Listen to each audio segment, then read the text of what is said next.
Good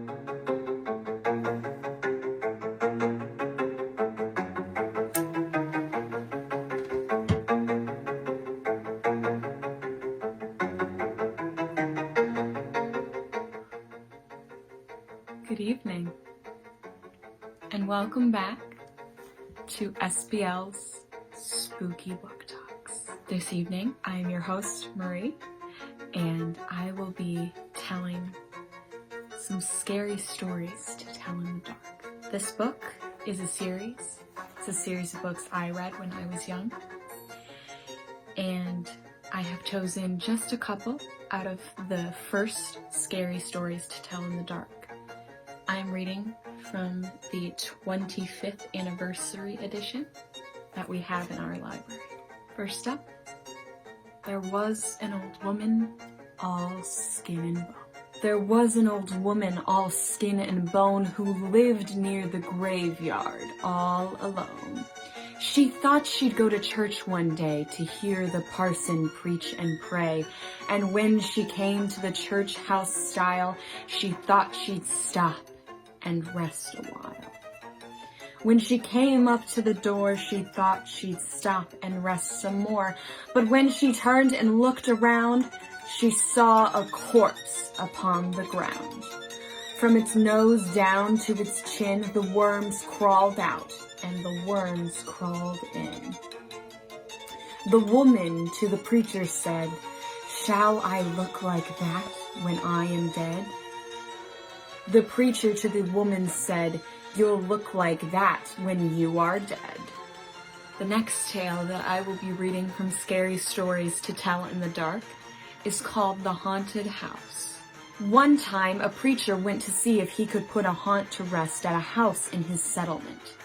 The house had been haunted for about 10 years. Several people had tried to stay there all night, but they always would get scared out by the haunt. So this preacher took his Bible and went to the house, went on in, built himself a good fire and lit a lamp, sat there reading the Bible. Then just before midnight, he heard something start up in the cellar, walking back and forth, back and forth. Then it sounded like somebody was trying to scream and got choked off. Then there was a lot of thrashing around and struggling, and finally everything got quiet. The old preacher took up his Bible again, but before he could start reading, he heard footsteps coming up the cellar stairs. He sat watching the door to the cellar, and the footsteps kept coming closer and closer. He saw the doorknob turn, and when the door began to open, he jumped up and hollered, "What do you want?" The door shut back, easy-like, and there wasn't a sound. The preacher was trembling a little, but he finally opened the Bible and read a while. Then he got up and laid the book on the chair and went to mending the fire.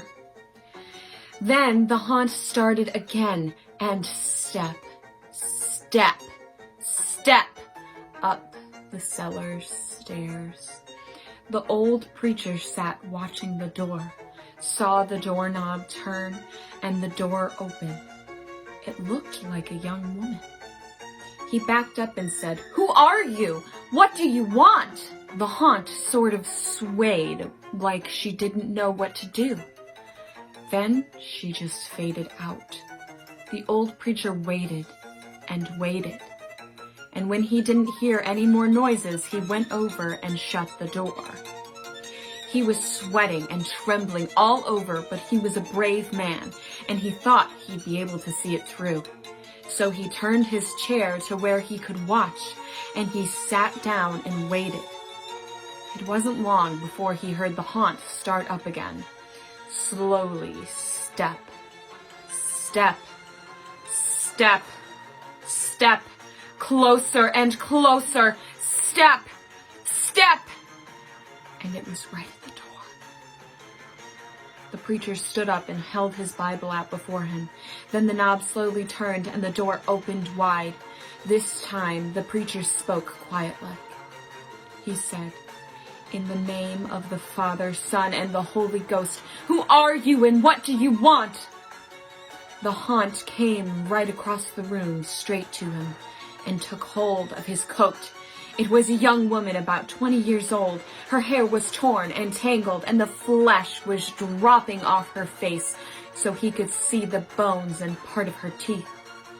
She had no eyeballs, but there was a sort of blue light way back in her eye sockets, and she had no nose to her face.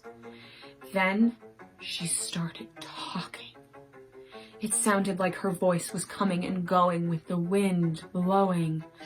She told how her lover had killed her for her money and buried her in the cellar. She said if the preacher would dig up her bones and bury her properly, she could rest.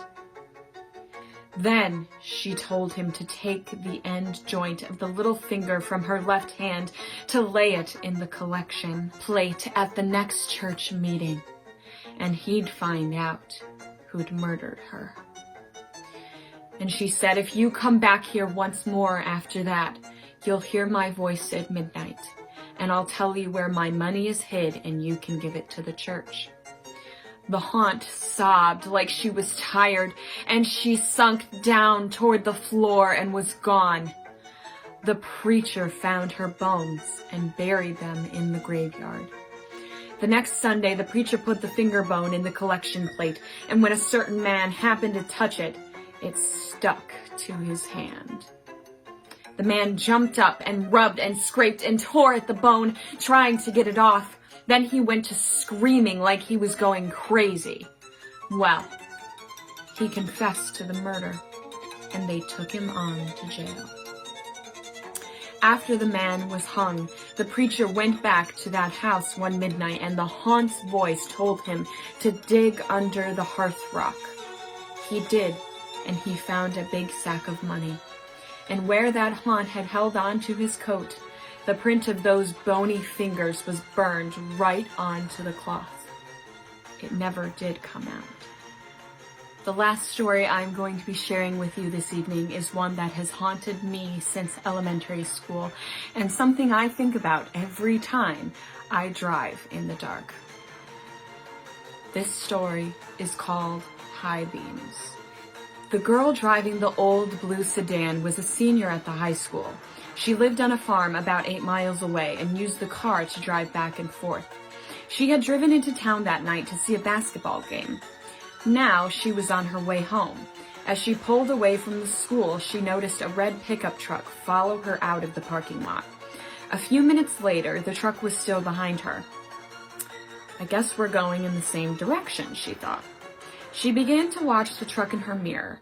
When she changed her speed, the driver of the truck changed his speed. When she passed a car, so did he. Then he turned on his high beams, flooding her car with light. He left them on for almost a minute. He probably wants to pass me, she thought, but she was becoming uneasy. Usually she drove home over a back road. Not too many people went that way, but when she turned down that road, so did the truck. I've got to get away from him, she thought, and she began to drive faster. And then he turned his high beams on again. After a minute, he turned them off. Then he turned them on again and off again. She drove even faster, but the truck driver stayed right behind her. Then he turned his high beams on again. Once more, her car was ablaze with light. What is he doing? She wondered. What does he want? Then he turned them off again. But a minute later, he had them on again and he left them on. At last, she pulled into her driveway, and the truck pulled in right behind her. She jumped from the car and ran to the house. "Call the police!" she screamed at her father. Out in the driveway, she could see the driver of the truck. He had a gun in his hand. When the police arrived, they started to arrest him, but he pointed to the girl's car. "You don't want me," he said. "You want him." Crouched behind the driver's seat, there was a man with a knife. As the driver of the truck explained it, the man slipped into the girl's car just before she left the school. He saw it happen. but there was no way he could stop it. He thought about getting the police, but he was afraid to leave her, so he followed the car. Each time the man in the back seat reached up to overpower her, the driver of the truck turned on his high beams. Then the man dropped down, afraid that someone might see him. Okay, I lied. One more, because I forgot about this one actually, that this one was in the book. And there's a whole section of this scary stories to tell in the dark that are supposed to make you laugh, and this is one that always made me laugh when I was a kid. So one more, and then I'll be done. I promise. Okay, this one is called The Ghost with the Bloody Fingers. A businessman arrived at a hotel late one night and asked for a room. The room clerk told him that the hotel was all filled up. There's only one empty room, he said, but we don't rent that one because it's haunted. I'll take it, said the businessman. I don't believe in ghosts. The man went up to the room, he unpacked his things, and he went to bed. As soon as he did, a ghost came out of the closet. Its fingers were bleeding, and it was moaning, "Bloody fingers, bloody fingers." When the man saw the ghost, he grabbed his things and ran. The next night, a woman arrived very late. Again, all the rooms were taken except for the haunted room. "I'll sleep there," she said. "I'm not afraid of ghosts." As soon as she got into bed, the ghost came out of the closet. Its fingers were still bleeding, and it was moaning, "Bloody fingers, bloody fingers." And the woman took one look and ran. A week later, another guest arrived very late. He also took the haunted room. After he unpacked, he got out his guitar and he began to play. Soon the ghost appeared. As before, its fingers were bleeding and it was moaning, "Bloody fingers, bloody fingers." The man paid no attention. He just kept strumming his guitar, but the ghost kept moaning and its fingers kept bleeding. Finally, the guitar player looked up. "Cool it, man," he said. "Get yourself a Band-Aid." Thank you for joining us for another installment of SPL's Spooky Stories. We will be back next week with another story for you. And happy spooky season to everybody.